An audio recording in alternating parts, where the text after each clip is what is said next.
नहीं, ऐसी कोई जगह की कमी है ही नहीं यहाँ पर। कैसे प्रयोग किया जाता है, पर जो कंप्लेंट मैंने लिखवाई है ये कंप्लेंट प्रोसेस हो जानी चाहिए। तो ये थोड़ा कि आप आग लगा के आप पीछे हट के हट जाओगे और फिर पूरे को पूरे प्रदेश को दुखी करोगे। रूम्स में भी दवाइयों के ढेर लगे हुए हैं। अब मैं आपको क्या ही बताऊं। सोचो कि वो 4-5 साल से यहाँ पर रहती हैं और इसका घोल आज तक उनके पास उन्होंने कभी पिया ही नहीं। कांकेर के छोटे बेटिया वाले मामले में जहां जो आश्रम की बालिका थी जिसके ऊपर दुष्कर्म और यौन शोषण का जो मामला सामने आया था, उसकी जांच के लिए राष्ट्रीय बाल संरक्षण आयोग की सदस्य प्रीति भारद्वाज यहाँ पर पहुँची हुई हैं और उन्होंने इस पूरे मामले को संज्ञान में लिया है और उसकी जांच भी की है। हम उनसे जानने का प्रयास करेंगे कि क्या उन्होंने इस जांच में पाया है और आगे वो क्या कदम उठाएंगी। मैम, आपका बताया इसमें स्वागत है जी। आप बताएंगे कि इसमें क्या आपने पाया इसमें पूरे मामले में। देखिए, कल हमने पूरे दिन हम छोटे बेटिया हम गांव में रहे और वहाँ पर जिस स्कूल में के बारे में घटना है वहाँ पर उस स्कूल का हमने निरीक्षण भी किया और वहाँ की जितनी भी बच्चियाँ जो रह रही हैं उनसे भी हमारी बातचीत हुई। जो 5 सदस्य जो कमेटी बनाई गई है जिसको हेड कर रहे हैं SDM, उनसे भी हमारी पूरी विस्तार में वो पूरे समय हमारे साथ पूरी टीम रही और जो वहाँ के जो सरपंच हैं जिन्होंने ये कंप्लेन दी है वो भी और जिनके हस्ताक्षर इस कंप्लेन में हैं, इस शिकायत में हैं, वो भी हमारे साथ यहाँ पर थे और उनसे डिटेल में बात की गई। उन्होंने FIR लिखवाने से इसमें मना कर दिया। क्या लगता है मैडम, इसमें क्या इस मामले को दबाने का प्रयास किया जा रहा है? क्या चीज़ आपके सामने आई? क्योंकि आपने बच्चों से भी बात करने की कोशिश की है, पीड़ित से आप मिल पाए कि नहीं मिल पाए? देखिए, पीड़ित हमसे 1.5-2 किलोमीटर की दूरी पर थी, बट हमको ऐसा बताया गया कि वो अपने गांव में नहीं है। गांव जो उनका 1-1.5 किलोमीटर की दूरी पर ही है। हम वहाँ पर हमको डिस्करेज किया गया क्योंकि ये थोड़ा सा इन्फेस्टेड एरिया है, तो वहाँ पर जाना एक हमारे लिए सही नहीं होगा। लेकिन उनके पेरेंट्स ने बताया कि वो उनकी बच्ची के साथ ऐसा कुछ हुआ नहीं है और ये मात्र अफवाह है।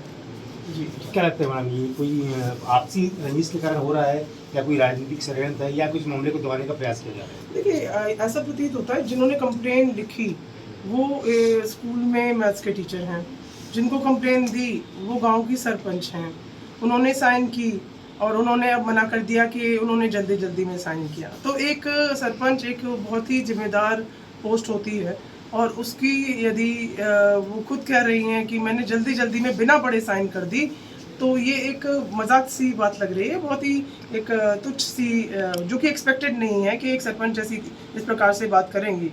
और यदि जिस व्यक्ति ने लिखी है वो उसी स्कूल में पढ़ाता है जिस बालिका के बारे में ये बात हो रही है, तो एक आई थिंक एक थोड़ा सा इन्वेस्टिगेशन का भी विषय है। और यदि ये कंप्लेन एक अपनी रंजिश है या जो भी कुछ है, तो उनके खिलाफ भी प्रशासन का जो भी उचित कार्रवाई हो सकती है।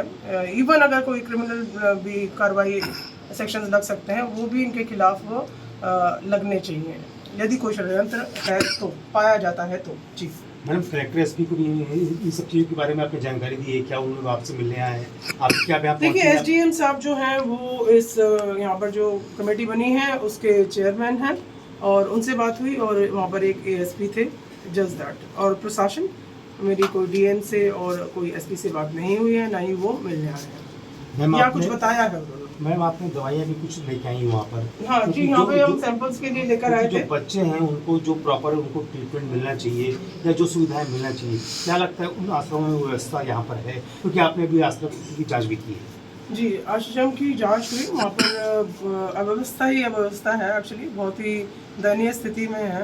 वहाँ पर 100 गद्दे हैं डनलप के, बट बिछाए नहीं गए हैं और काफ़ी समय से हैं।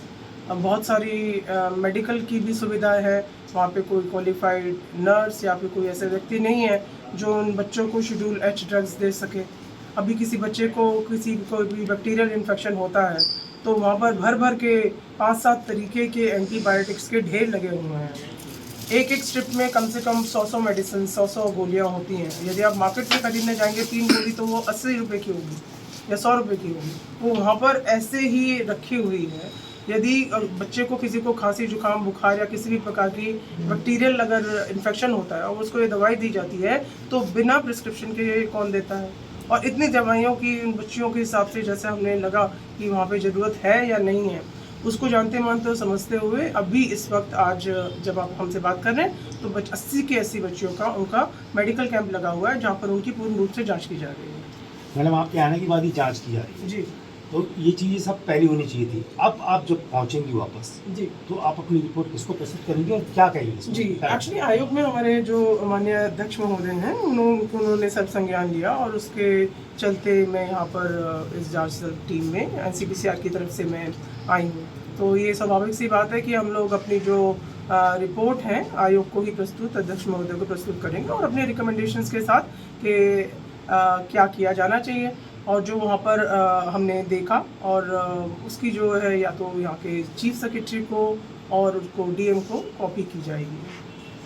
जी अभी हमारी बात हुई प्रीति भारद्वाज मैम से, उन्होंने साफ साफ बताया है कि यहाँ पर अव्यवस्था का पूरा आलम है। हालांकि पीड़ित से उनकी बात नहीं हो पाई है, लेकिन जांच का विषय है कि क्यों सरपंच और बाकी लोग अब इन बातों से मुकर रहे हैं और क्यों पीड़ित को जो कि बाल संरक्षण की सदस्य हैं प्रीति भारद्वाज, उनसे बात करने नहीं दिया गया। ये सब एक जांच का विषय है। जांच के बाद ही पूरी बातें सामने आ पाएंगी। हालांकि पूरी रिपोर्ट जो प्रीति भारद्वाज है वो अपने आयोग को सौंपेंगी, उसके बाद ही पूरी आगे की कार्रवाई की जाएगी। अमित कुमार चौबे, IBC 24 कांकेर। सेंटर की तरफ